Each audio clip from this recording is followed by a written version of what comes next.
Salut, c'est Hugo, j'espère que vous allez bien et aujourd'hui je vais essayer de vous expliquer le plus clairement possible le conflit israélo-palestinien. Avec toute l'équipe, on a beaucoup travaillé ces dernières semaines pour publier cette vidéo qui, on l'espère, répondra à un maximum de vos questions.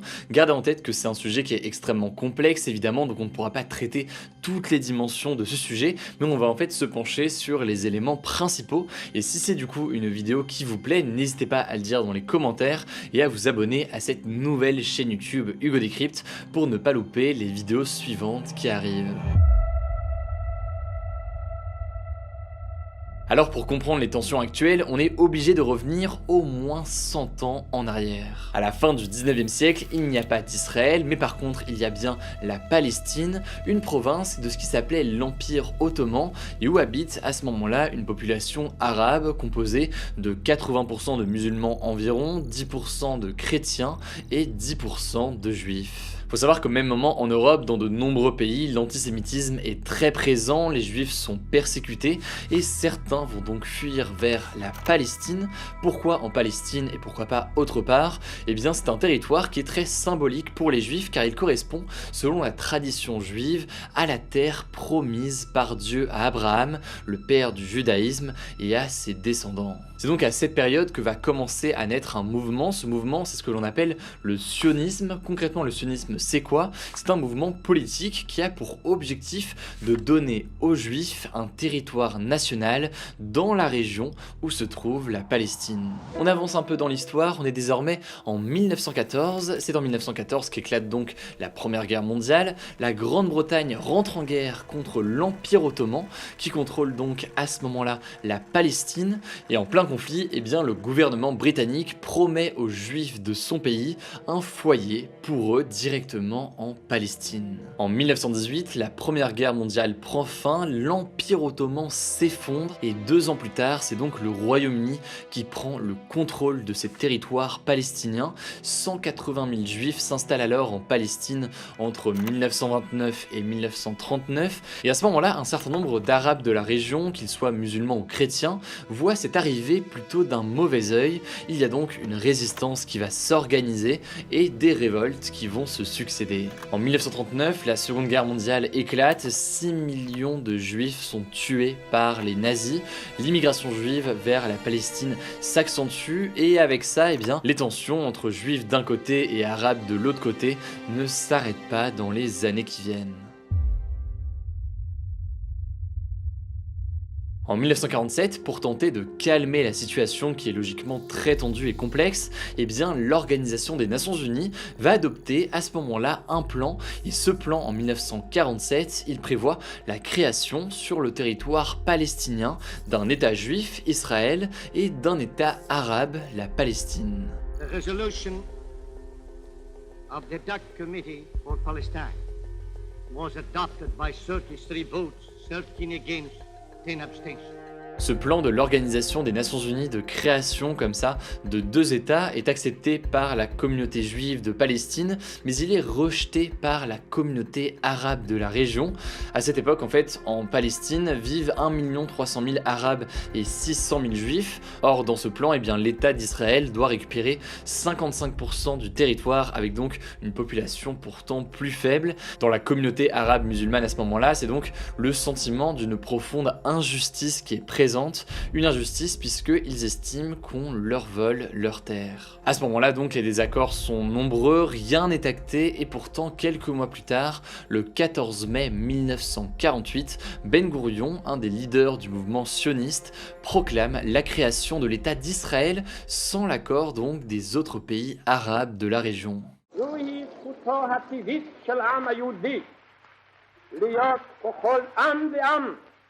עומד ברשות עצמו במדינתו הריבונית, אשר תפתח לרווחה את שערי המולדת לכל יהודי.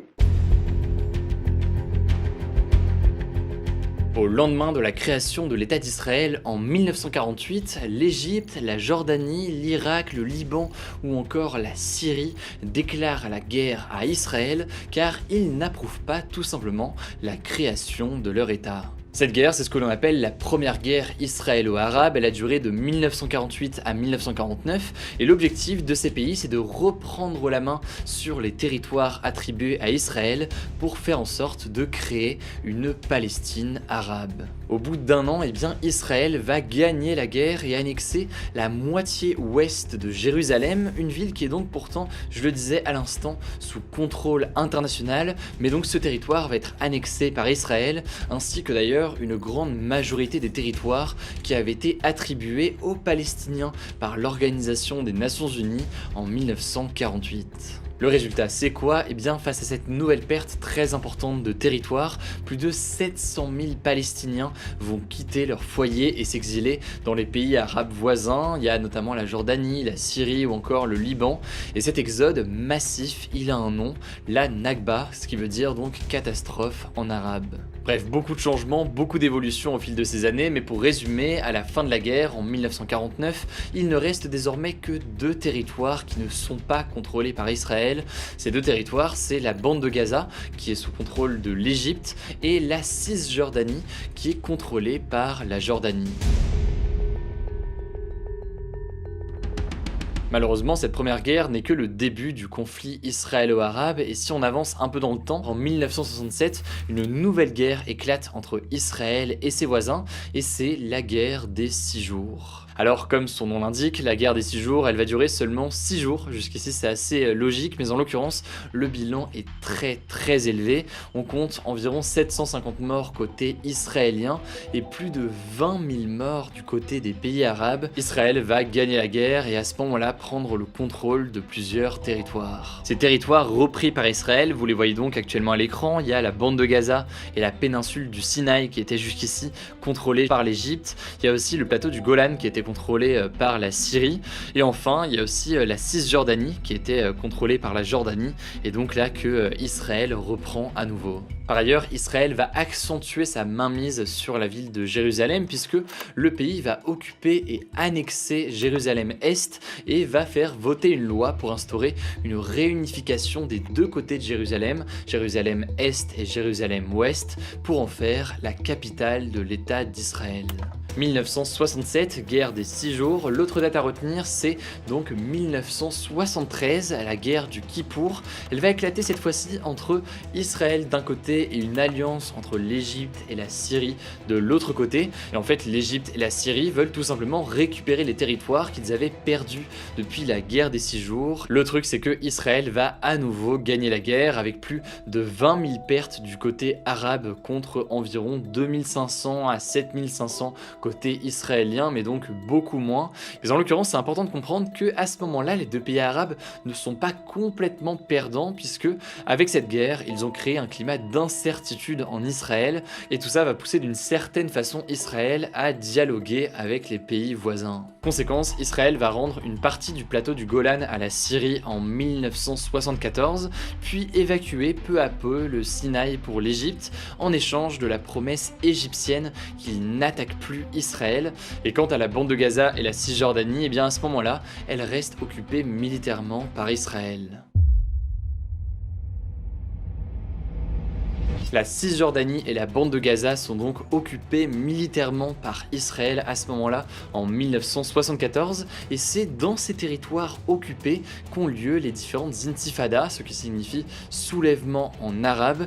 Pour faire simple, ce sont donc des mouvements d'opposition des Palestiniens contre l'occupation israélienne. Il y a donc une première intifada en 1987, nouvelle date à retenir qui est assez importante, et cette première intifada prend fin en 1993 avec ce que l'on appelle les accords d'Oslo.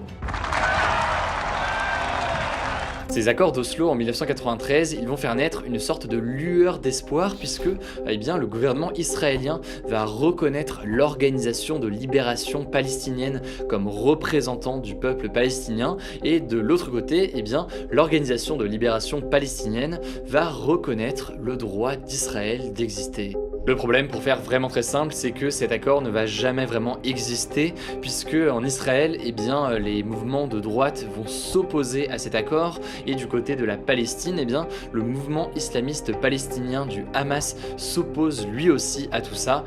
Résultat, il y a donc une seconde intifada qui se déroule, elle a lieu entre 2000 et 2005, et ça a été la plus meurtrière, plus de 3000 morts côté palestinien et plus de 1000 côté israélien, notamment à cause d'attentats suicides palestiniens et de frappes aériennes de l'armée israélienne.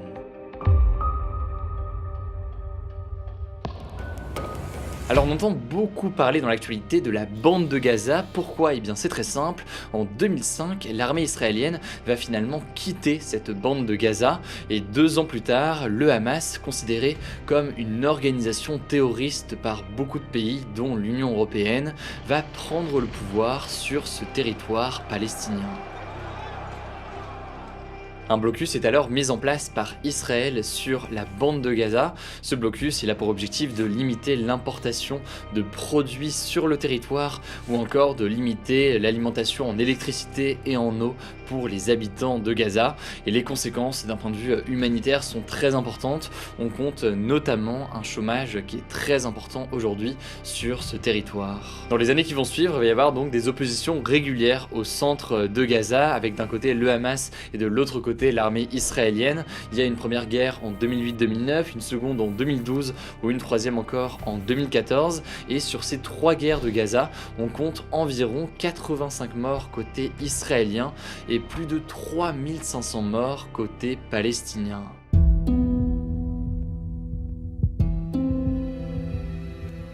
Cette question du décalage entre le bilan sur le nombre de décès, c'est une question qui est importante. Pourquoi est-ce qu'il y a plus de morts côté palestinien que côté israélien lors de ces conflits? Des milliers de roquettes sont tirées depuis Gaza vers Israël, des roquettes donc qui viennent du Hamas, mais Israël va en fait intercepter un très grand nombre de ces roquettes grâce au dôme de fer, un système d'interception des roquettes qui a été mis en place en 2011.